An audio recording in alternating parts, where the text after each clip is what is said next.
बिस्मिल्लाहिर्रहमानिर्रहीम। अस्सलाम वालेकुम। मैं हूं सुमेरा सुलेमान और आप देख रहे हैं JNN न्यूज़। कब्रिस्तान से 2 करोड़ की सरकारी अद्वियात बरामद। करप्शन का अनोखा वाक़या लाड़काना में पेश आया। MP का सिंध असम्बली में इंकशाफ। करप्ट अफराद कब तक मुल्क को लूटते रहेंगे? आवाम को कौमी सोच रखते हुए फैसले करने होंगे।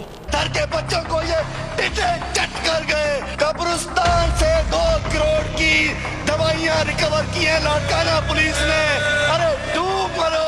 अभी साईं की वीगोस पे आता हूँ जिसके ऊपर लगता है कि वीगो ले ली, स्प्रे मशीनें नहीं ली, तो अब क्या बंदूक लेके आगे CM साहब बैठा होगा, पीछे आप बैठे होगे और टिड्डियों को मारा जा रहा होगा। हल्ले बड़ा टिड्डी, हल्ले टिड्डी, हल्ले टिड्डी, हल्ले टिड्डी। इससे करोगे, शिकार करोगे टिड्डियों का, गुलेल से करोगे।